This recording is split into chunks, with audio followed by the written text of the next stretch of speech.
संत रामपाल जी महाराज एक ऐसे महान संत जिन्होंने अपनी सतभक्ति, तत्व ज्ञान, करुणा और सेवा के बल पर समाज में नई मिसाल कायम की है। संत रामपाल जी महाराज की अगुवाई में उनके सभी सतलोक आश्रमों से समाज कल्याण के अद्भुत कार्यों ने समाज को सुनहरे भविष्य की एक नई उम्मीद दिखाई है। संत रामपाल जी महाराज से नाम दीक्षा लेने के बाद लाखों लोगों की लाइलाज बीमारियां जैसे कैंसर, एड्स आदि ठीक हुई। संत जी के ज्ञान से प्रेरित होकर उनके अनुयायियों ने लाखों यूनिट रक्तदान किया। संत जी ने लाखों बहन बेटियों का दहेज मुक्त विवाह करवाया।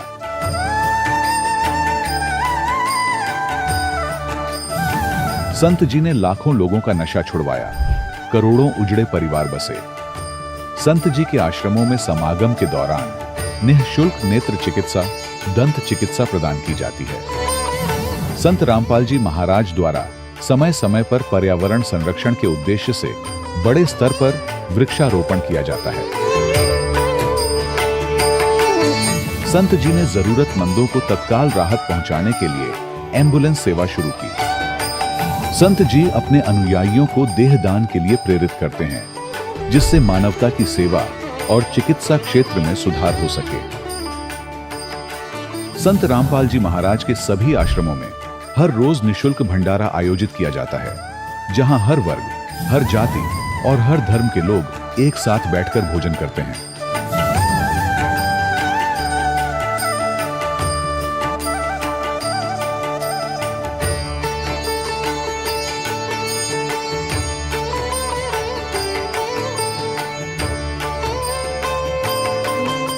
संत रामपाल जी महाराज की अन्नपूर्णा मुहिम ने गरीब और बेसहारा लोगों के जीवन में एक नई ऊर्जा और उम्मीद को जन्म दिया है।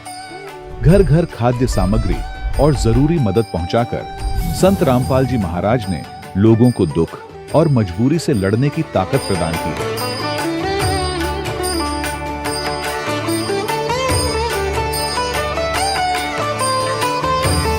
संत रामपाल जी महाराज द्वारा गरीब लोगों के लिए घर बनवाने का अद्भुत कार्य एक ऐसी मिसाल कायम कर रहा है जो सदियों सदियों संत जी की उदारता और दया भावना के तौर पर जाना जाएगा।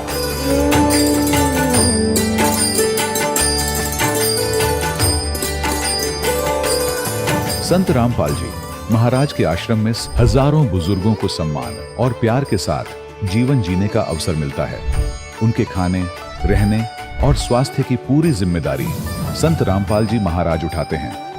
अनाथ बच्चों के लिए संत रामपाल जी महाराज के सभी आश्रम किसी वरदान से कम नहीं। यहाँ उन्हें शिक्षा, संस्कार और भविष्य के लिए बेहतर अवसर प्रदान किए जाते हैं।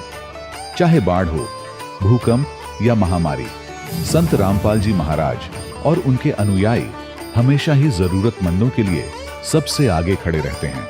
कोविड महामारी के दौरान संत रामपाल जी महाराज के आश्रमों से करोड़ों लोगों के लिए भोजन, दवाइयां और जीवन रक्षक सामग्रियां उपलब्ध कराई गई। चाहे गरीब की मदद हो या किसी शोषित और पीड़ित वर्ग के हक और सम्मान की लड़ाई, संत रामपाल जी महाराज ने हमेशा ही उनकी दबी आवाज को सरकारों तक पहुंचाया है और उन्हें उचित न्याय दिलवाने में अहम भूमिका अदा की है।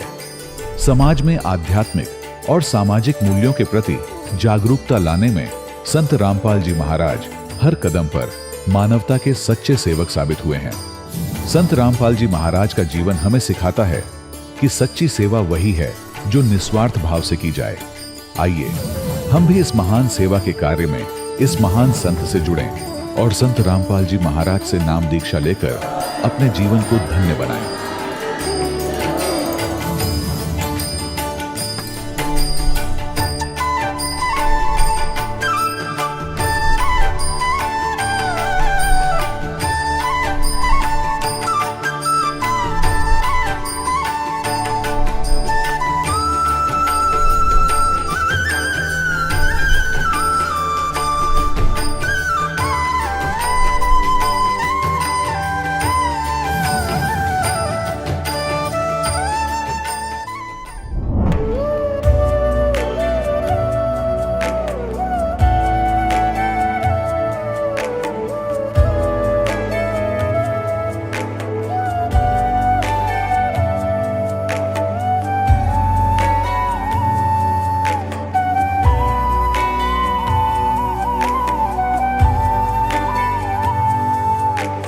जब लग गुरु मिले न सांचा, तब लग गुरु करो 10 पांचा। क्या गुरु बदल सकते हैं? क्या गुरु बदलने से पाप लगता है? अध्यात्म के इस मैदान में आखिर सही गुरु कौन है? गीता जी में वर्णित तत्वदर्शी संत कौन है? इन सभी प्रश्नों के उत्तर जानने के लिए अवश्य सुनिए जगत गुरु तत्वदर्शी संत रामपाल जी महाराज के मंगल प्रवचन। सत साहिब दर्शकों, व्यक्ति के जीवन में चाहे कितने भी दुख और कष्ट लिखे हों, परंतु जब परमात्मा की मेहर होती है तो वह उसके भाग्य को बदल देता है। ऐसी ही कुछ घटना घटित हुई सुनीता जी के साथ, जो रोहतक हरियाणा की रहने वाली है। हिंदू धर्म के उन तमाम साधनाओं को करके ये थक चुकी थी जो अक्सर मनुष्य अपने जीवन में करता है, परंतु इनकी जीवन में शारीरिक और मानसिक कष्ट ज्यों के त्यों बने हुए थे। आज सुनीता जी का कहना है कि संत रामपाल जी महाराज से नाम दीक्षा लेने के बाद मेरे जीवन से संत रामपाल जी महाराज ने दुखों के पन्ने फाड़ दिए। आइए जानते हैं कि आखिर सुनीता जी ऐसा क्यों कह रही हैं। सुनते हैं सुनीता जी की कहानी उन्हीं की जुबानी। नमस्कार जी। नमस्ते जी। क्या नाम है जी आपका? जी मेरा नाम सुनीता बलारा। बहन जी कहाँ से हैं आप? वैसे तो हम हरियाणा रोहतक से रहने वाले हैं, पर 20 साल से मैं दिल्ली पालम में रह रही हूँ। संत रामपाल जी महाराज से नाम दीक्षा आपने कब ली? जी मैंने संत रामपाल जी महाराज जी से नाम दीक्षा अक्टूबर 2005 में ली। संत रामपाल जी महाराज से नाम दीक्षा लेने से पहले आप क्या भक्ति साधनाएं करती थी? जी ये परंपरागत जैसे पूजा हैं, जैसे गांव में इनकी मान्यता थी वो करते थे, और 16 सोमवार का कभी व्रत कर लिया, कभी करवा चौथ का व्रत रख लिया, कभी जन्माष्टमी का रख लिया, बस यही थोड़ी बहुत भक्ति करते थे। हाँ। तो फिर आप संत रामपाल जी महाराज की शरण में कैसे आई? मेरी बहन को बहुत प्रॉब्लम थी, उनको मतलब ये ओपरे प्राय की बहुत ज़्यादा शिकायत थी, उनके बच्चों को भी होने लगी। तो उन्होंने मेरी मम्मी से बोला कि मम्मी आप तो बच्चों को भी बहुत ज़्यादा प्रॉब्लम होने लगी, अब मैं क्या करूं? तो मेरी मम्मी ने बोला कि हमारे गुरुजी संत रामपाल जी महाराज से नाम दीक्षा ले ले, सब प्रॉब्लम दूर हो जाएंगी। और तो मेरी बहन ने ज्ञान समझा और संत रामपाल जी महाराज की शरण में गई और उनसे नाम दीक्षा ले ली। तो उनके घर में इतनी प्रॉब्लम थी, बहुत ज़्यादा प्रॉब्लम थी। जैसे मैं उनसे मिलने जाती थी तो उनके हस्बैंड इतने दारू पीते थे ना कि सुबह दारू पीना, शाम तक ऐसे ही नशे में रहना, कोई काम नहीं करना। उनके घर में इतनी प्रॉब्लम थी कि बच्चों की फीस भरने तक के पैसे नहीं थे उनके पास। और वो इतनी पूजा पाठ करती थी, इतनी पूजा पाठ, 9 दिन भूखे रह के नवरात्रि करने साल में 2 बार। और मतलब यहाँ गंगा जी पे जाना, राधा स्वामी में भी जाती थी वो। बहुत उन्होंने पूजा पाठ किया पर उनको कोई लाभ नहीं हुआ। शारीरिक प्रॉब्लम भी, भूतों की भी मतलब उनको प्रॉब्लम थी, सारी चीज़ों की ऐसी प्रॉब्लम थी उनको, तो उनसे कोई राहत नहीं मिल रही थी कहीं से भी। तो मेरी मम्मी के समझाने के बाद वो संत रामपाल जी महाराज से उन्होंने उपदेश लिया करोथे में जाके। तो उसके बाद उनको धीरे धीरे इतने लाभ होने लगे। मेरी बहन को, बच्चों को जो ओपरे की शिकायत थी वो उनकी दूर हो गई। और उसके बाद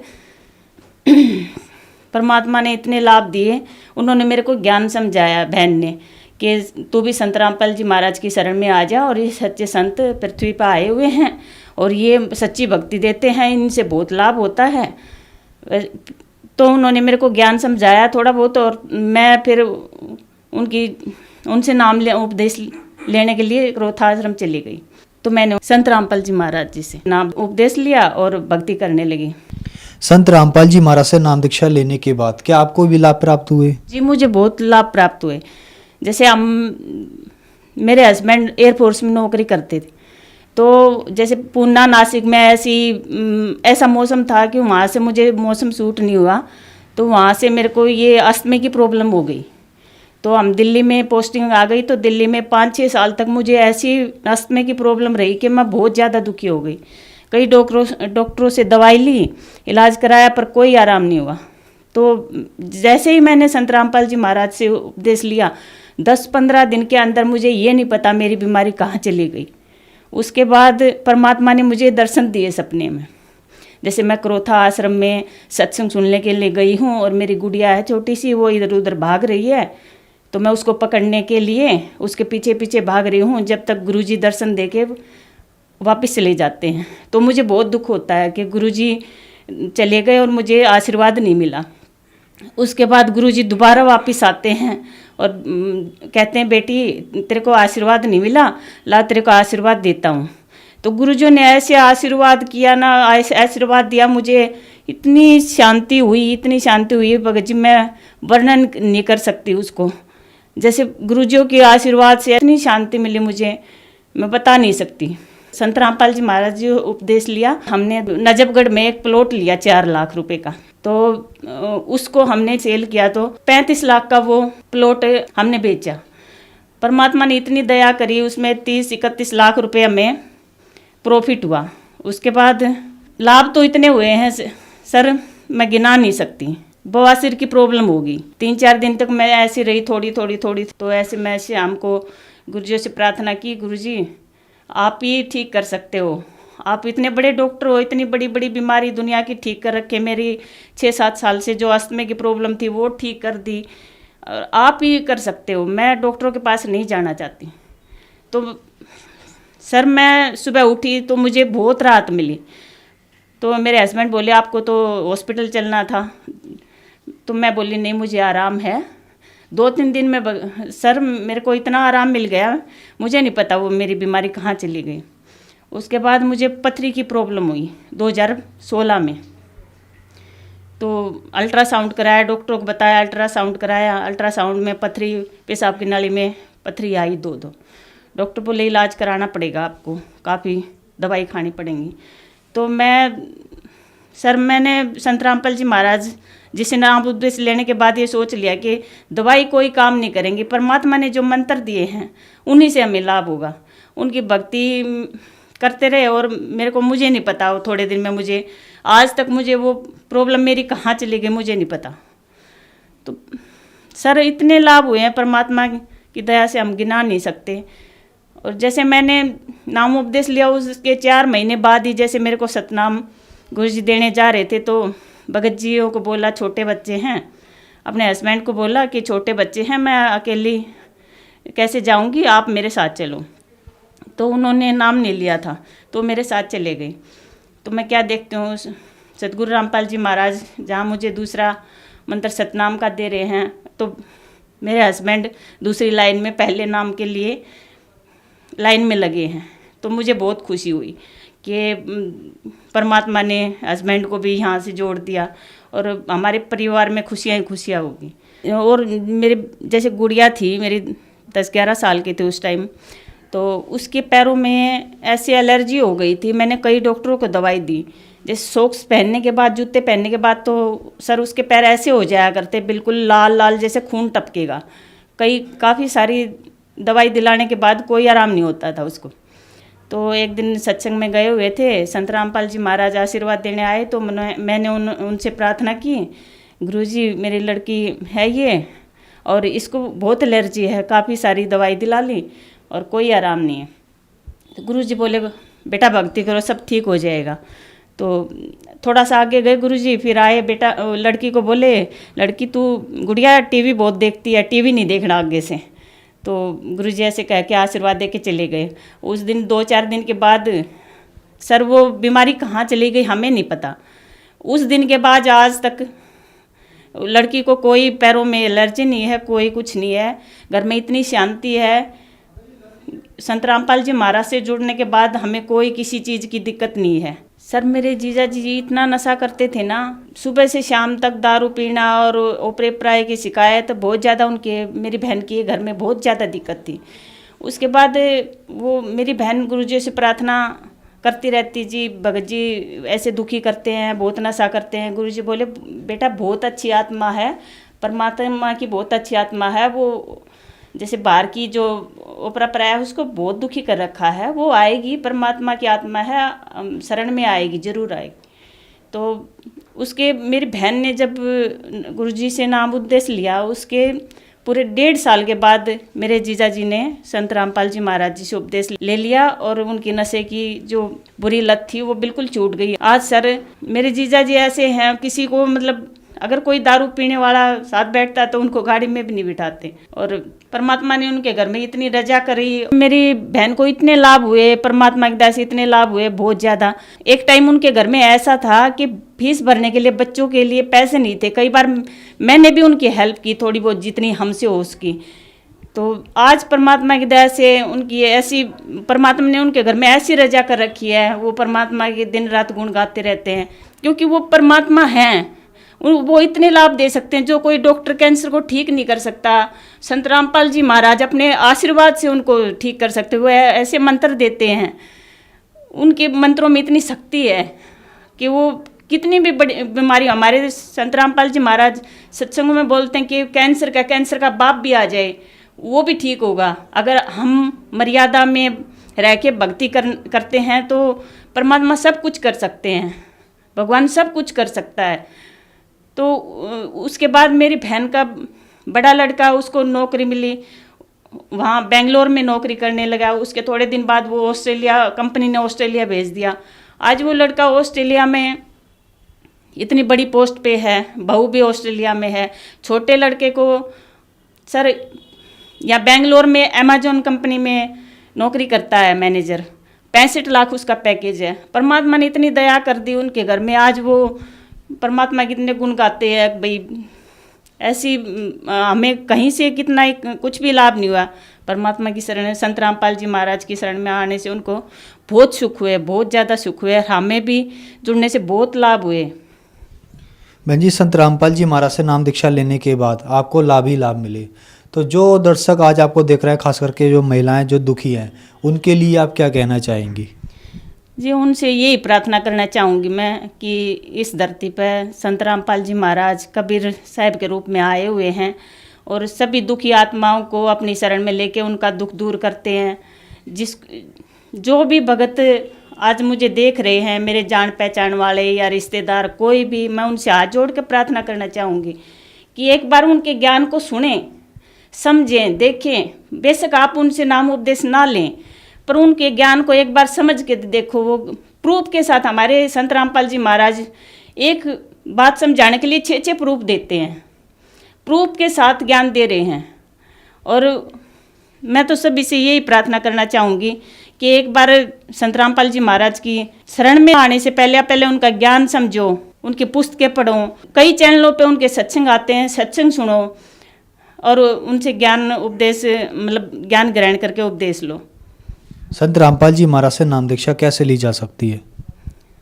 संत रामपाल जी महाराज से ज्ञान दीक्षा उपदेश लेने के लिए जैसे कई चैनलों पे नीचे एक पट्टी चलती है, उस पर नंबर लिखे हुए होते हैं, उस पर आप कांटेक्ट कर सकते हैं और वहाँ से किसी भी नाम केंद्र का पता पूछ सकते हैं। नाम उपदेश लेकर अपना कल्याण करवाइए। धन्यवाद जी। सच्चा है। दर्शकों, अभी आपने सुने संत रामपाल जी महाराज से दीक्षा प्राप्त करके सुखी हुए भक्त के अनुभव। अब देखिए जगत गुरु तत्वदर्शी संत रामपाल जी महाराज के मंगल प्रवचन। अगर आप परोपकार करना चाहते हैं, आपके दिल में दया है प्राणियों के प्रति, तो मानव शरीरधारी प्राणी को परमात्मा की शरण प्राप्त करवा दे। बुरा वो भी नहीं है जैसे एक पक्षी है, अपने घर पर दाने डाल दो, कुत्ता आता है रोटी डाल दो, अपने ही घर पर डालो, कहीं विशेष स्थानों पर मत भटको, ये व्यर्थ है। और अतिथि आता उसको भोजन करवा दो, कोई भी मांगने वाला आता उसको पैसा मत दो। कई भक्त कहते हैं ये तो फिर हमारे दिल में दया खत्म हो जाएगी यदि हम भिखारी को पैसा नहीं देंगे। परमात्मा कहते हैं दया का प्रयोग भी विधिवत करने से ही लाभ होगा, अन्यथा वो आपका भी भक्ति नाशक और दूसरे का भी हानिकारक, दूसरे को भी हानि कर देगा। जैसे एक धनी व्यक्ति ने दया भाव से एक भिखारी को 100 रुपये दे दिए। अब वो भिखारी पहले प्रतिदिन 1 पौवा पिया करता और घर में शराब तो झगड़ा ही करवाती है और कौन सा रामायण बचेगा वो। तो उस दिन उसने आधा बोतल शराब पी गया, घर जाके लड़ाई कर दी, घरवाली और बच्चे खूब पीट दिए। वह उसकी पत्नी लेकर बच्चों को कुएं में गिर गई, सारे मर गए। अब उसके दान करने वाले दयालु ने उस भिखारी का कुणबा गानी करवा दी, तो ये दया भी खराब है। ऐसी दया नहीं करनी चाहिए। भिखारी को रोटी खिला दे, अगर भिखारी रोटी खा ले भाई, कपड़ा नहीं है तो कपड़ा सिलवा दे उसको, बिना सिलाया नहीं दे जाते बेचेगा और गुटी लाओगा। एक भगत कह रहा था कि एक दिन मैं पार्क में घूमने चला गया और वहां 2 बाबा जी बैठे हैं नकली, तो वो मांग मूंग के लाए, इकट्ठे पैसे कराया करते शाम ने। उस दिन उनके पास सारा कुल मिलाकर 20 से 25 रुपए बने। तो वो कहने लगे भाई इसमें तो कुछ भी ना आवे, एक का भी काम ना चले शराब पीने का। तो उन्होंने बोला भाई ठीक है तुम टाल कर दो, मैं अकेला पी लूंगा। वो लेके एक बाज गया 25 रुपया ने।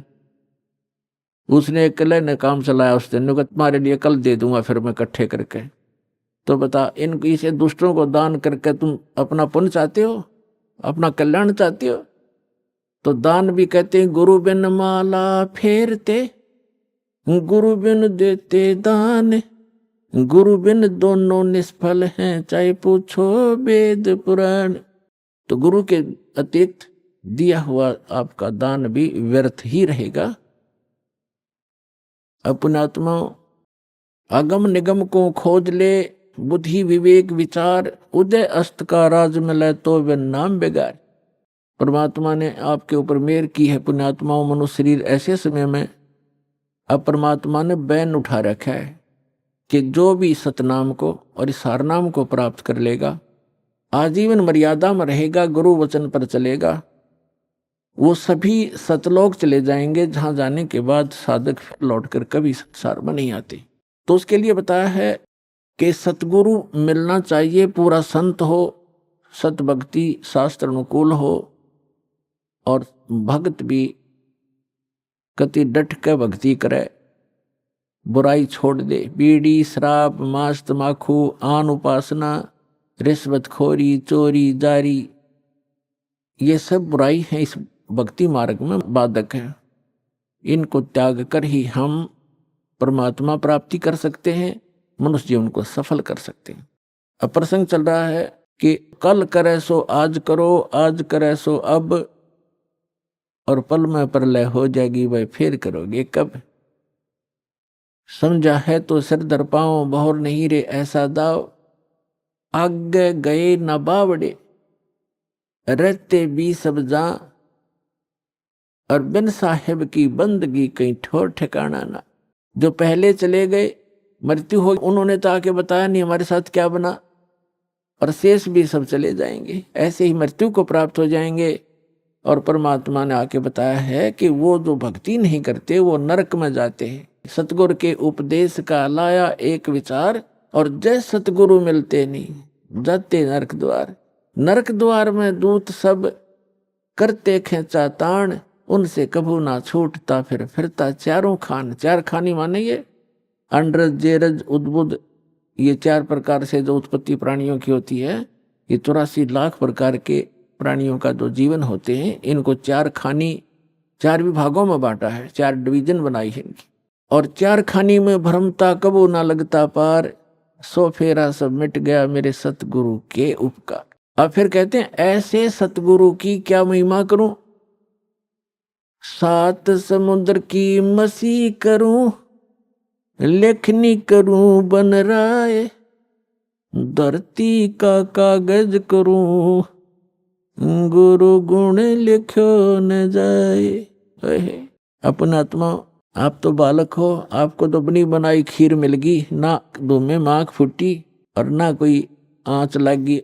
आपको तो परमात्मा ये बना के धर के गए थे, यो ज्ञान तत्व ज्ञान। लेकिन इन काल के दूतों का ना तो गीता पढ़ने वालों को गीता समझ में आई, वेद पढ़ने वालों को वेद समझ में आए नहीं, पुराण पढ़ने वालों को पुराण समझ में आई नहीं, और कुरान पढ़ने वालों को कुरान समझ में आई नहीं, बाइबल पढ़ने वालों को बाइबल का ज्ञान नहीं हुआ, और कबीर परमेश्वर की वाणी पढ़ने वाले इन कबीर पंथियों को परमेश्वर की वाणी का समझ नहीं आया। तो ये परमात्मा आपको बना के दरगे सारा ज्ञान, और आप उन गुड बेटर बेस्ट, आप वो बेस्ट क्वालिटी की आत्मा हो परमात्मा की, जिनको सतलोक आश्रम में ये सतनाम और सारनाम प्राप्त हो रहा है।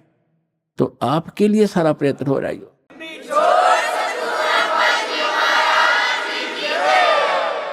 अपने आत्माओं बैड होता है, बैड, तो बैड से गुड भी बन सकता है। जैसे चोर चोरी करता था, यो ज्ञान हुआ, चोरी छोड़ दी, भगत बन गया। शराबी शराब पीता था, शराबी कहलाता था, शराब छोड़ दी, भक्ति करने लग गया, भगत कहाया। तो इसी प्रकार हम बैड से गुड बन जाएंगे, गुड से फिर बेस्ट बन जाएंगे, बेस्ट बनने के बाद हम सतलोक जाएंगे। तो जिनको सतलोक आश्रम प्राप्त हुआ, मर्यादा में रहे, सतभक्ति करते रहे, तो वो बेस्ट क्वालिटी की हंस आत्मा है भगवान की, और उन पर विशेष रजा है परमात्मा की। अब जैसे परमात्मा हमें आकर ज्ञान देते हैं, रह रहकर समझाने की चेष्टा करते हैं। 7 समुद्र की मसी करूं और लेखनी करूं बन रहा है। एक किसी भी एक मान ले पेड़ को काट कर रख लो और उसकी छोटी छोटी टहनी, बड़े तने सबको चीर चीर कर कलम बना कर रख दे, ढेर लाग जाएगा। और परमात्मा कहती उस एक पेड़ की सब कलमों को लिखना शुरू कर दे। धरती जितना बड़ा कागज हो, 7 समुद्रों जैसी इंक हो, स्याही हो, तो कहती ये सब लिखते लिखते कलम घिस जा, 7 समुद्र की इंक भी समाप्त हो जावे। ऐसे सतगुरु के गुण लिखे नहीं जा सकते। अब क्या लिखोगे? एक कुत्ते का जीवन लो, उस कुत्ते के जीवन में क्या क्या कष्ट उसको होते, वो सारी रात तो भौंकता है, उसकी एक स्वभाव बना रखे, सारी रात भौंक के उसकी आंख कट्ठी हो जा, भूख लगे जोर की, और सुबह वो क्या करता है, किसी का दरवाजा खुलता है गली में, ऐसे देख देख कर सीधा भागता है किधर, रसोई से महक आ रही होती है उसको कोई बासी टुकड़े की, या वैसे ताजा बना रहे हो, तो दाव लगाकर रसोई में घुसने की चेष्टा करता है। अब रसोई में कौन घुसने दे उसके, या तो लठ मारेंगे या फेंक कर मारेंगे, कोई ना ठहरता। अब एक घर में गया, उसका लठ लग गया, फिर ट्या ट्या करता हुआ दूसरे में गया, दूसरे में गया, दूसरे में उसका भाग, उसने कोई टूक में लग, फिर जूत मिले, और उसमें भी लठ लग गया, तो फिर भूख तो उसको लगी है, तो फिर कहाँ जाता है, बाहर जंगल में जहाँ लोग फ्रेश होकर आते हैं, वहां जा करके फिर वो गोबर खाता है। और पहले वो मनुष्य जीवन में प्लातून बना फिरा था, कहे से भी ना समझ में आवा कि ये दुख हो जाएगा आपके जीवन को। तो पुण्यात्मा सौभाग्य आपका, आपका बात समझ में आ गई कि जो संतों ने वचन बोले वो सारे सच्चे हैं और आपका कल्याण हो गया। तो इस प्रकार उन दुखों को याद करके और लिखा जाए, तब कहते हैं परमात्मा, सतगुरु के सजदा करूं ये कर्म छुटाए कोट, और जो ऐसे सतगुरु की निंदा करे फिर जम तोड़ेंगे ओठे। परमात्मा अपनी महिमा बताते हैं और अपने दास को जो वो भेजते हैं उसके बारे में बताना चाहते हैं कि सतगुरु के सजदा करूं, कुर्बान हो जाऊं उस संत के ऊपर जिसने कर्म छुटाए कोट, बीड़ी शराब मांस तमाकू भूकी सुल्फा गांजा भांग और ये चोरी जारी बुराई बकवाद छुटवा दी, जो हम सने पड़े थे इन गंदों में, निर्मल किया और फिर सतनाम दिया। कहते हैं सतगुरु के सजदा करो ये कर्म छुटाए कोट, अरे ऐसे संत की जो निंदा करे कहते फिर जम तोड़ेंगे होठ। यम के दूत ऐसे मारेंगे लठ, होठों पर लगे चाहे सिर में लगे, वह आगा पीछा नहीं देखेंगे ऐसे व्यक्तियों के। तो यहाँ परमात्मा कहते हैं गुरु मानुष कर जानते, ऐसे संत को कहते हैं मानुष मत गिनना।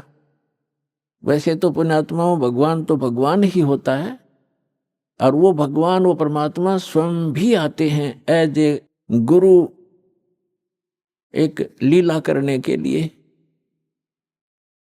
और जब वो स्वयं आए थे उसमें हम यही मार खा गए थे। एक झोपड़ी में बैठ कर कपड़ा बुनने वाले व्यक्ति के 64 लाख सेस हो जाना, ये एक अजूबा है जैसे हमारी बुद्धि काम करती होता है। लेकिन उस समय परमात्मा जिसको भी नाम देते थे, आशीर्वाद देते थे, उनके दुख दूर हो जाते थे, भूत भाग जाते थे।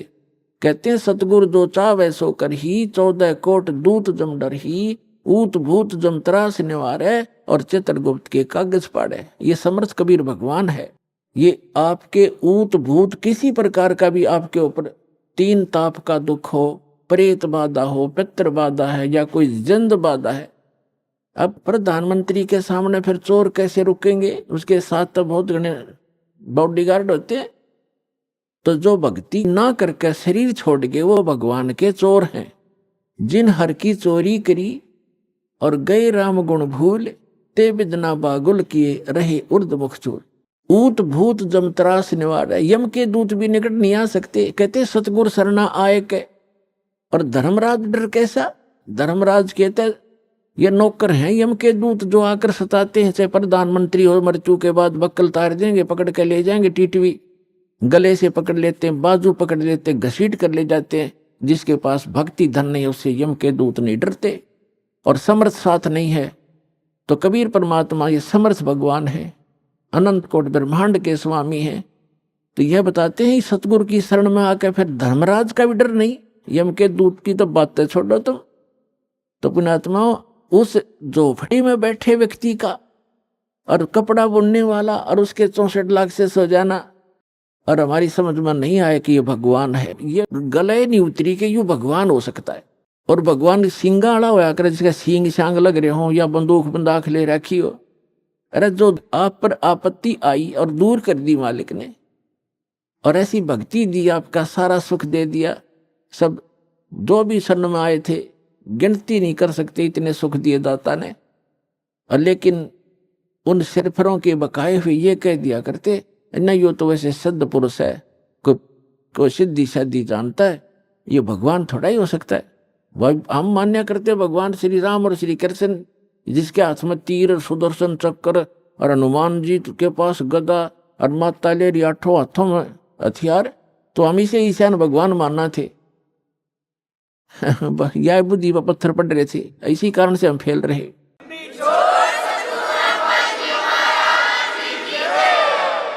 तो हम उसी समय इसलिए मार खा गए कि हमने भगवान को भगवान नहीं माना। परमात्मा बताते हैं कि गुरु गोविंद कर जानियो, रहियो शब्द समाए, मिले जब दंडवत बंदगी, नहीं पल पल ध्यान लगावे। गुरु जी को गोविंद कर मानना, भगवान मानकर उसके साथ व्यवहार करना, ट्रीट करना। गुरु गोविंद कर जानियो और चलियो आज्ञा माँ, मिले तो दंडवत बंदगी, नहीं तो पल पल ध्यान लगा। जब भी आपको मिले दंडवत प्रणाम करें और गुरु जी को परमात्मा मानना। वो खुद तो भगवान थे ही, लेकिन अब अपने दास को भेजा है परमात्मा ने, इसलिए कि आपका जो भाव है वो बना रहेगा। जैसे गणित के अंदर एक प्रश्न आता था ब्याज का, ऋण का, तो उसमें मूलधन ज्ञात करना होता था। मूलधन तो होता था वो करोड़ों और अरबों रुपए में। उस करोड़ों और अरबों रुपए के मूलधन को प्राप्त करने के लिए मानना पड़ता है, मान लीजिए मूलधन 100 रुपये। वो 100 रुपये मूलधन नहीं है, लेकिन वो सपोज करना पड़ेगा उस प्रॉब्लम को सोल्व करने के लिए। तो ये समझ लेना पुण्यात्माओं, परमात्मा की वाणी है कि गुरु गोविंद कर जानियो और रहियो आज्ञा माय, मिले तो दंडवत बंदगी, नहीं पल पल ध्यान लगाए। अब जैसे आप यहां से जाओगे शरीर छोड़ के, ये तो छूटेगा, आपको मालूम है सबको। हम चाहते तो नहीं है कभी मृत्यु हो, लेकिन या तो होगी वो मालिक के आधार पे है। अब तो आप भक्त हो गए, आपकी मृत्यु तो भगवान कबीर साहब के हाथ में है। आप कहोगे तब होगी, कई बार कह लोगे जब होगी। अब काल नहीं मार सकता आपको, अकाल मृत्यु नहीं मर सकते आप, अगर नियम ठीक रखोगे।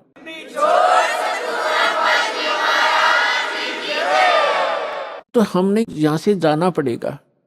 जब आप यहां शरीर छोड़कर जाओगे तो ऊपर जाकर के आप देखोगे ये दास के रूप में वो कबीर परमेश्वर आपको खड़े दिखाई देंगे।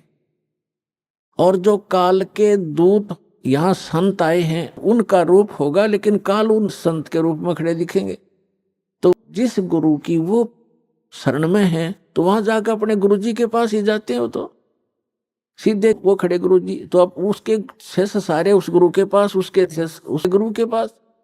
तो वहां काल भी आता है जो उसने संत भेज रखा है इन जीवों का नाश करने के लिए, और परमात्मा आता स्वयं जिसने अपना संत भेज रखा है जीवों का विकास करने के लिए।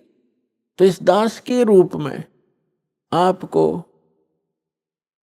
वहां परमात्मा मिलेंगे, और आपको एक और गाइडलाइन दी जाती है, आपको एक और हिदायत दी जाती है कि जब आप गुरु जी के पास जाते हो, प्रणाम करते हो, तो उसमें एक अभ्यास बनाओ कि सतनाम का सुमरण अवश्य करें। प्रथम नाम मिला है तो प्रथम का अवश्य करें। जैसे प्रणाम करते करते भी आप एक सांस का सेवन आसानी से कर सकते हो। उससे क्या होगा, जैसे यहाँ तो आपका अभ्यास बना रहेगा, भक्ति तो करनी है, तो उससे क्या होगा, जैसे आप चिरकुटी जाओगे, चिरकुटी एक इंटरनेशनल एयरपोर्ट समझ लो चिरकुटी। जब वहां पहुंचोगे तो वहां आपको परमात्मा मिलेंगे इस दास के रूप में, और वहां काल भी धोखा देने के लिए इस दास का रूप बना सकता है। तो उसमें आप जी ने स्मरण करना है सतनाम का, क्योंकि वहां जाएगा तो सतनाम ही होगा आपके पास, सारनाम तो होगा ही होगा, सतनाम भी होगा। तो सतनाम का और सारनाम का जाप करना है। तो सतनाम का जाप करने मात्र से, और प्रथम मंत्र भी अगर प्राप्त है, इसमें प्रथम और लास्ट 2 मंत्र हैं इस 7 मंत्रों में, तो ये दोनों मंत्र भी गजब के मंत्र हैं। इनका भी जाप करने से क्या होगा, यदि सामने काल परमात्मा की बजाय स्वयं आकर के दास का रूप बनाकर खड़ा हो जाएगा, तो इस सिमरन से उसका तुरंत चेहरा बदल जाएगा, उसके ऊपर का आवरण हट जाएगा, उसकी वास्तविकता वो भूंडी शकल दिखाई देगी। फिर आप अपने आप दूर हो जाओगे, फिर इधर उधर देखोगे। तो ये सुमन करने से भी अगर शकल नहीं बदलती है तो आपके ओरिजिनल गुरुजी और ओरिजिनल गॉड हैं। एक समय एक चंद्र विजय नाम का राजा था, उसकी इंद्रमती नाम की एक रानी थी, और वो बहुत भक्तनी थी भगवान की। फिर पिछले जन्म से, पिछले पुण्य से ही अच्छी आत्माएं राजा बनती हैं, रानी बनती हैं, और इतना सुख होकर के भी जो परमात्मा की तरफ में भगवान की भक्ति में लगे होते हैं वो पुण्यात्मा विशेष होती है। वो माई जो है उसने एक गुरु बना रखा था, उस गुरुजी ने उसको बता रखा था कि भगवान विष्णु, भगवान शिव की भक्ति करनी चाहिए, श्री राम की भक्ति करनी चाहिए, 68 तीर्थों पे जाना चाहिए, 68 तीर्थ करना चाहिए, एकादशी का व्रत रखना चाहिए। अब जैसे एक नियम है, कहते हैं धन चाहे तो दान कर और मोक्ष चाहे भज राम। तो हमने यहाँ इस काल के लोक में रहना है तो धन भी चाहिएगा और राम भी प्राप्त करना है, तो हमने दान भी करना है और सच्चा नाम भी जपना है।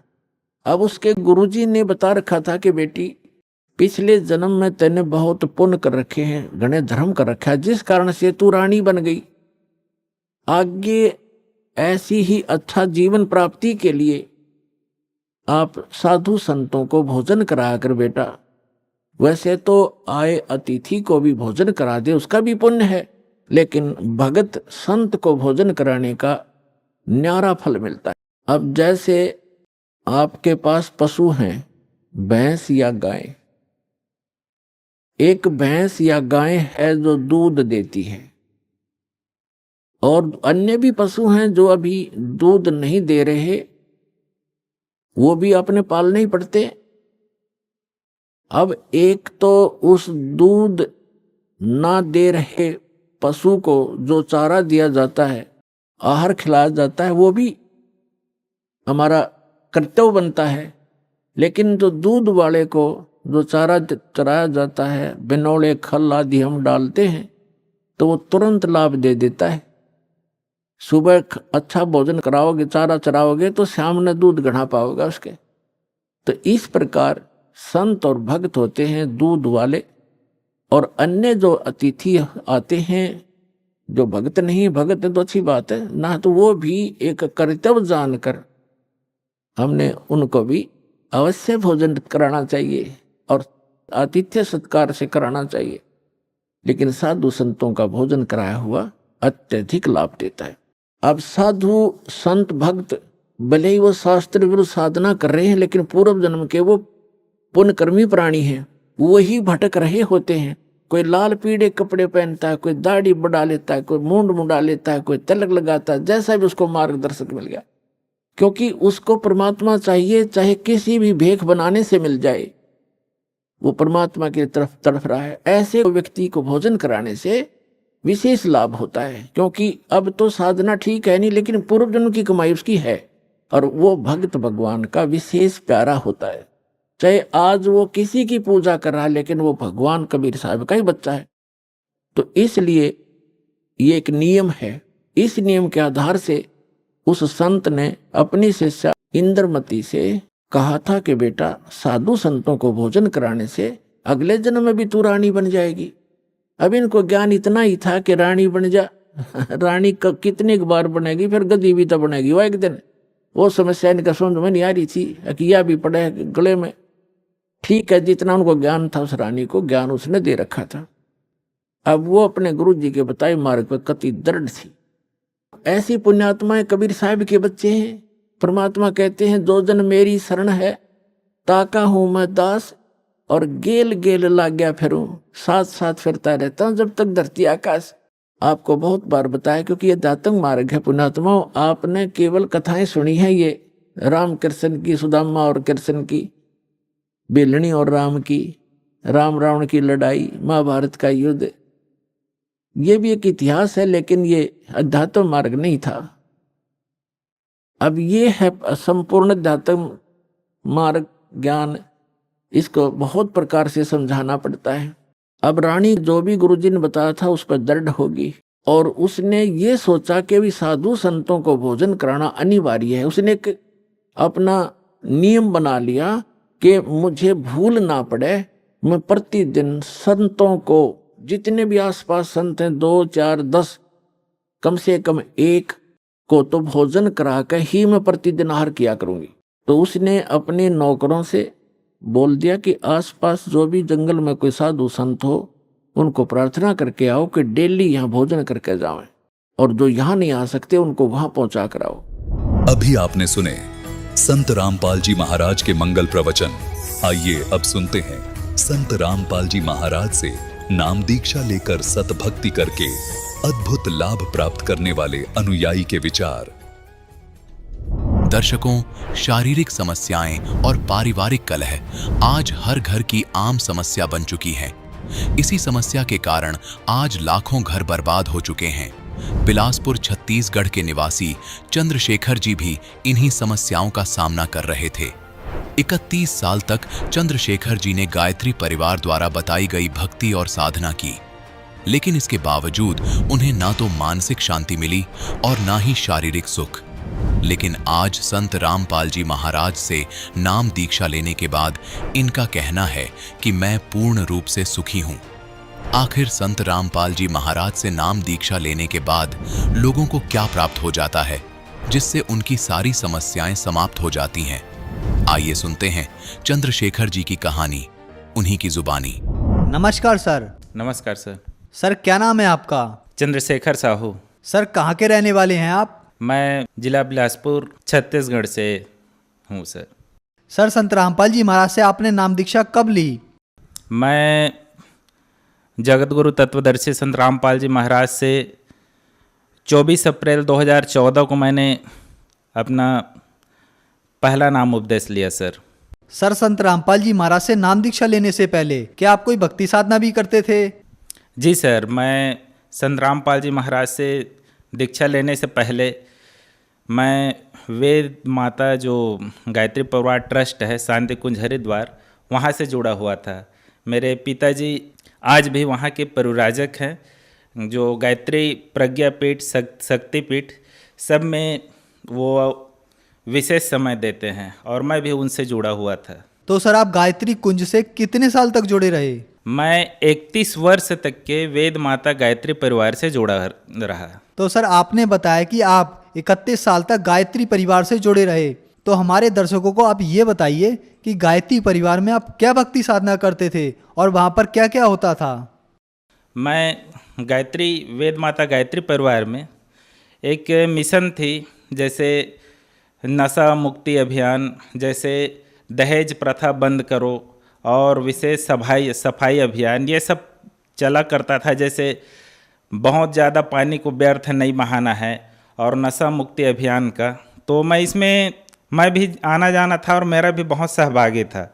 लेकिन मैं देखा कि बहुत दिनों से जब मैं आना जाना किया तो वेद माता जो गायत्री परिवार वाले जो ट्रस्ट वाले थे और जो उसमें विशेष तौर से जो ट्रस्ट वाले जो कार्यकर्ता थे, वही लोग सबसे ज़्यादा दहेज देते थे। और जैसे एक गायत्री परिवार वाले दूसरे गायत्री परिवार वालों को निमंत्रण देते थे, तो उनका निमंत्रण देने का, विशेष तौर से निमंत्रण देने का कारण ये रहता था कि इसको मैं निमंत्रण दे रहा हूँ तो ये मुझे कुछ बड़ा सा कोई गिफ्ट देगा या अच्छा सा बहुत बड़ा उपहार या दहेज देगा।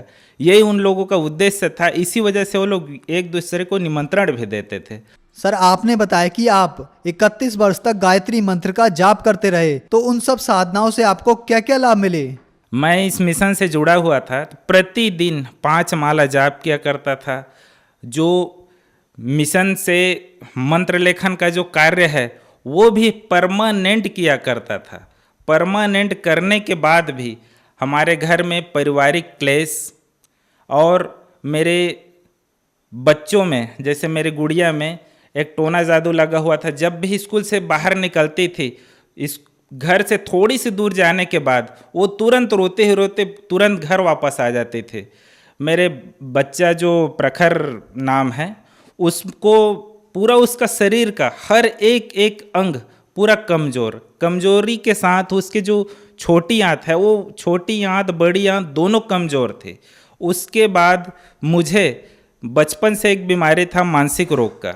मानसिक रोग था ही था, उसके साथ में मेरा जितना ही मंत्र लेखन करता था, गायत्री मंत्र जाप करता था, होता यह था कि मेरा ब्लड प्रेशर बढ़ता ही जाता था, पेट में दर्द अचानक बढ़ता ही जाता था, जो पेशाब में जलन है वो भी बढ़ता ही जाता था। पेशाब में जलन की वजह से ठंड में मुझे भरदरा, बहुत ज़्यादा ठंड में 12 बजे 2 बजे रात को अचानक पेशाब में जलन चालू हो जाता था। और उसके बाद इतना सब होते हुए भी एक बहुत बड़ा और समस्या था, हमारे दोनों पति पत्नी के बीच में एक विशेष तरह से बहुत भयंकर लड़ाई झगड़ा होना। और इस लड़ाई का उपाय हमारे ससुर जी जब आते थे तो एक साल में कम से कम 2 बार कम से कम बहुत बड़ा मीटिंग होता था। तो ससुर जी आते थे तो मेरा बड़ा वाला साढ़ू उस वेद माता गायत्री ट्रस्ट का बहुत बड़े ट्रस्टी थे, और वो लोग आते थे तो हम लोग सब ये सोचते थे कि गायत्री परिवार वाले हैं तो मिशन के ही लोग बैठकर इस मामला को सुलझा लिए जाए, लेकिन फिर भी कोई भी प्रकार का सल्यूशन नहीं निकल पाता था। सर, आपने बताया कि आप गायत्री परिवार में 31 साल तक जुड़े रहे और आपके परिवार में बहुत सारी परेशानियां थीं, आपको शारीरिक तथा पारिवारिक परेशानियां भी थीं। तो फिर संत रामपाल जी महाराज के बारे में आपको जानकारी कैसे मिली? मैं इतना सब परेशानी को झेल रहा था, परेशानी इतना ज़्यादा बढ़ गया कि मेरी पत्नी मायके चले गई। मायके गई तो मैं सीधा एक तलाकी नोटिस जारी किया और उस नोटिस में बोला कि भाई आपको रहना है तो रहो, नहीं रहना है तो आप हमें सीधा तलाक दे दीजिए, ताकि बार बार ये लड़ाई झगड़े से फुर्सत। तो जैसे ही नोटिस मिला वो लोग और बौखला गए और मैं भी परेशान था। प्रार्थना तो वही था कि हे ऊपर वाला, ये जितना भी परेशानी है रहे तो रहे, लेकिन कम से कम पत्नी का तो साथ मिलता रहे। लेकिन ऐसे कुछ नहीं हुआ, परेशानी बढ़ती चली गई। तभी मैं अपने तकलीफ़ के बारे में जो हमारे एक मोहरा से भगत भाई है उनके पास जब चर्चा किया तो वो बोले कि भाई सब ठीक हो जाएगा। तो मैं बोला कैसे ठीक होगा? तो बोले कि एक महान संत है, आप उनसे जुड़ जाइए, आप उपदेश ले लीजिए, उनसे जैसे ही जुड़ेंगे सब ठीक हो जाएगा। तो मैं बोला भगत जी आप ऐसे बात कर रहे हैं भाई साहब कि आप यूँ ही बाजार का लड्डू है, ऐसे नहीं है। मैं बोला तलाक के लिए नोटिस जा चुका है, वो लोग भी पा चुके हैं और इसमें कोई भी प्रकार का अच्छा जो हम पति पत्नी एक हो जाए ऐसी कोई भी प्रकार की कोई बात नज़र नहीं आ रही है। तो भगत जी बिल्कुल जिद करने लगे, अरे भाई आप पहले जुड़ो तो सही और उसके बाद देखो तो आपकी पत्नी कैसे आती है, देखो तो कम से कम क्या क्या चमत्कार होता है। मैं बोला भाई पत्नी तो पत्नी, मैं बोला बच्चों का भी तकलीफ बताया, मेरा पेट में जो गांठ है उसको भी बताया, दिमागी टेंशन उसको भी बताया, जो ये सब परेशानी है मस्तिष्क में, जो मेरा ब्लड प्रेशर बहुत हाई है उसको भी बताया। बोले कि आपको कुछ नहीं करना है, केवल जगत गुरु तत्वदर्शी संत रामपाल जी महाराज से केवल आप उपदेश लीजिए, उपदेश लेने के बाद केवल मात्र आप चमत्कार देखिए। तभी मैं इतने सब परेशानी को देखते हुए और जब मोहरा वाले जब भगत जी जब ये सब बात बताए तो मैं तत्काल तैयार हुआ और उसके बाद फिर हम लोग 24 अप्रैल 2014 को मैं जगत गुरु तत्वदर्शी संत रामपाल जी महाराज से उपदेश लिया। तो सर आपने संत रामपाल जी महाराज से 2014 में जब नाम दीक्षा ली तो जैसा आपके दोस्त ने आपको बताया कि संत रामपाल जी महाराज से जुड़ने के बाद आपकी ज़िंदगी में चमत्कार होगा और आपकी ज़िंदगी भी बदल जाएगी, तो क्या आपके दोस्त की बात सच साबित हुई और क्या आपके जीवन में वैसे ही चमत्कार हुए जैसा कि आपके दोस्त ने बताया था? हाँ सर, मुझे तो इतना अजूबा लगता है वो चमत्कार, अभी भी मैं सोचता हूँ समझ में नहीं आता, लेकिन वो जो खुशी है वो आज भी आप पूछ रहे हैं तो अब स्टार्ट हो गया। जैसे ही मैंने गुरुजी से दीक्षा लिया, दीक्षा लेने के बाद जैसे ही अपने उस आश्रम में आके अपने स्थान में बैठा और जो मंत्र कार्ड दिया था माला लेकर जैसे ही जाप करना चालू किया, पूरे मेरे एक एक रोम से कुछ अजीब सी शक्ति एकदम अचानक घुसती गई। मैं पड़ोस में मेरे बगल में बैठे हुए मेरे मित्र थे, मेरे जीजा जी थे, उनको भी बताया, जीजा जी देखो तो ये हो क्या रहा है। एकदम बाल खड़ा हो गए। बाल खड़ा होने के साथ साथ जितने भी शरीर में छिद्र है सब में एकदम शक्ति घुस रही थी। उसके बाद आप यकीन नहीं करेंगे, दीक्षा लेने से पहले एक और ज़बरदस्त चमत्कार हुआ। मैं जैसे ही दीक्षा लेने के लिए घर से जैसे ही कदम बढ़ाया वैसे ही मेरा ब्लड प्रेशर इतना नॉर्मल हो गया, दिमागी टेंशन और दिमागी जो परेशानी थी एकदम नॉर्मल हो गई।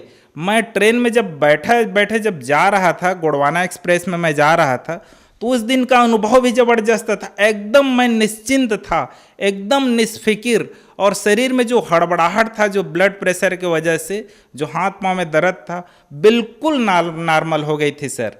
जैसे ही 1 महीना हुआ फिर तत्काल तुरंत 1 महीने बाद फिर तत्काल चला गया गुरुजी की जगत गुरु तत्वदर्शी संत रामपाल जी की आश्रम में। जैसे ही आश्रम अंदर गया गुरुजी आशीर्वाद दे रहे थे सबको, भक्तों की बहुत बड़ी लंबी लाइन थी। मैं उस लाइन के पीछे मैं भी हो गया। जब मेरी पाली आई गुरुजी सबको आशीर्वाद दे रहे थे, सबके सर में हाथ रख रहे थे। तभी मैं बोला जगत गुरु तत्वदर्शी संत रामपाल जी महाराज से, मालिक मेरी एक अर्जी है।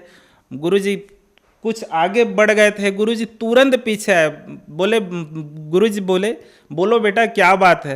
मैं बोला गुरुजी मेरी सब परेशानी तो बस आपकी दीक्षा लेने से दूर हो गई, एक परेशानी बची है मालिक। बोले बोलो बेटे क्या परेशानी बची है। मैं बोला मालिक मेरी पत्नी अपने मायके में है और नोटिस जारी हो गया है तलाक का, क्या करूं परमात्मा मेरे समझ में नहीं आ रहा है। तभी मालिक बोले पहले बेटा उसको जाके ले आओ। तभी मैं गया और अपने ससुराल में जाके इस बात को रखा कि भाई मैं लेने आया हूँ। तो वो लोग तो मेरी स्थिति देख के और लड़ाई झगड़ा को देख कर पहले तो तैयार नहीं हो रहे थे।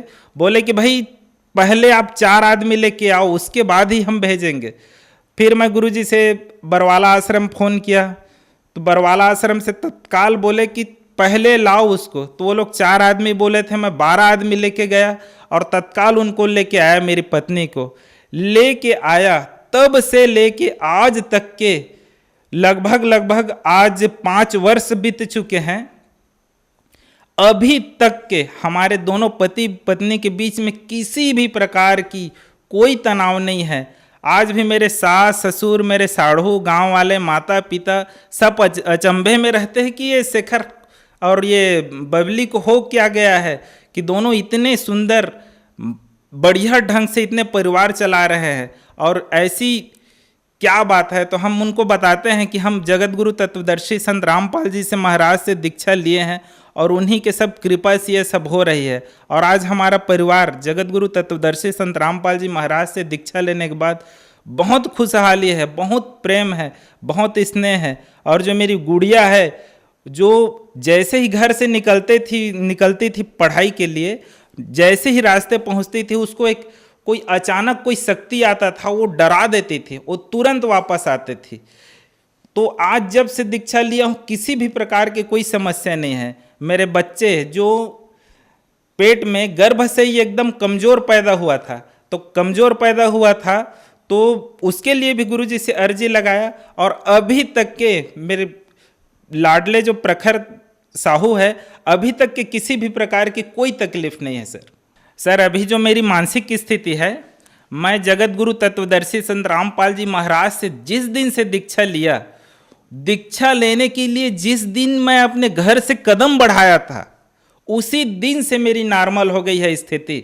नहीं तो आप मेरी पत्नी से, मेरे पड़ोसी से आप पूछ सकते हैं, बचपन में बहुत मैं चिल्लाया करता था और स्थिति तो इतनी ज़्यादा बिगड़ गई थी, मेरे घर में मेरे टेबल में दोनों हाथ पैर को बांध कर रखा जाता था और न जाने बल इतना ज़्यादा हो जाता था, उसको भी मैं तोड़ डाला था।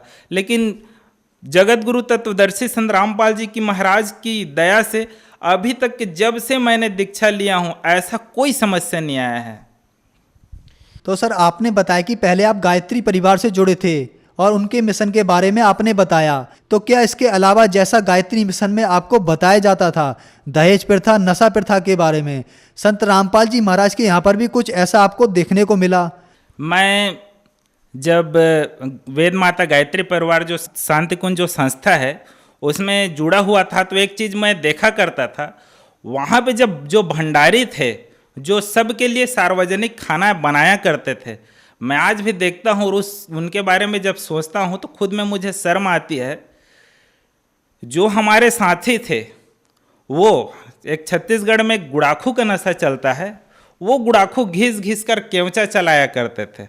हद तो तब हो जाती थी जब काम करने के बाद जो प्रमुख जो कार्यकर्ता थे वो शराब भी पिया करते थे, रगड़घस तंबाकू खाया करते थे, जो पर्दे के पीछे छुप छुप के किया करते थे और उसको मैं देखा भी करता था। तो मैं सोचता था कि जब ये वेद माता गायत्री परिवार से जुड़े हैं तो इनको ये जो वेद माता गायत्री है इनके ऊपर चमत्कार क्यों नहीं करते हैं। मुझे एक और चीज़ देखने को मिला, वहाँ पे हर जगह केवल चंदा, मात्र चंदा और रसीद, और उसके हिसाब से मैं जगत गुरु तत्वदर्शी संत रामपाल जी महाराज के मिशन से जुड़ा हूँ।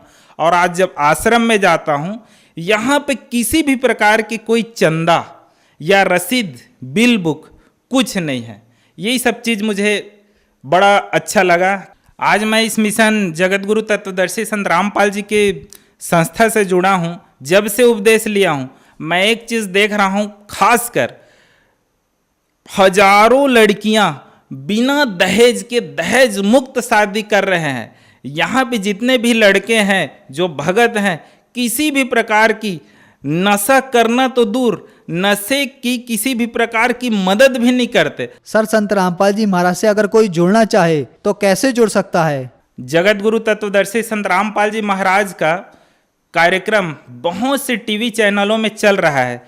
उस टीवी चैनलों के नीचे में एक पट्टी चलती रहती है जिसमें नामदान केंद्र का नंबर और जो आश्रम का नंबर है वो नंबर चलता रहता है। आप उसमें संपर्क कीजिए और आपको तत्काल संपर्क होने के बाद वहाँ पे जो भाई साहब हैं, जो भगत भाई हैं, वो आपको जगत गुरु तत्वदर्शी संत रामपाल जी महाराज के नज़दीकी नामदान केंद्र का पता बताएंगे और आप भी इस मिशन से जुड़कर पूर्ण रूप से शांति और मोक्ष को पा सकते हैं। धन्यवाद सर। नमस्कार भाई साहब।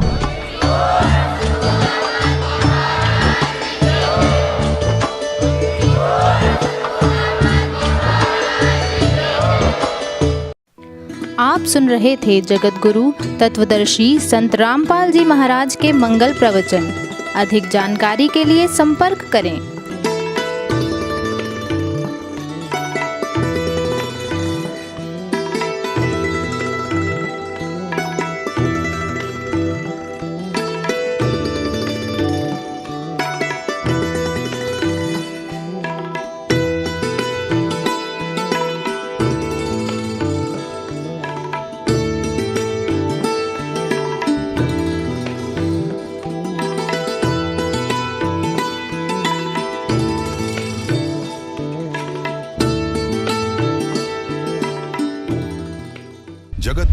तत्वदर्शी संत रामपाल जी महाराज जी के पावन सानिध्य में भक्ति की अलख जगाने तथा श्रद्धालुओं को सत्य भक्ति मार्ग का रास्ता दिखाने हेतु कनाडा के लोकप्रिय channel the TV NRI channel पर जगत गुरु तत्वदर्शी संत रामपाल जी महाराज जी के मंगल प्रवचनों का प्रसारण प्रतिदिन सुबह 7:30 बजे से 8:30 बजे तक तथा रात्रि 7:30 बजे से 8:30 बजे तक किया जा रहा है। इस सत्य भक्ति मार्ग को अपनाने के लिए अधिक से अधिक सत्संग प्रसारण देखें। इस सत्संग प्रवचन का सीधा प्रसारण संत रामपाल जी महाराज लाइव सत्संग YouTube चैनल और जगत गुरु संत रामपाल जी महाराज Facebook पेज पर भी देख सकते हैं।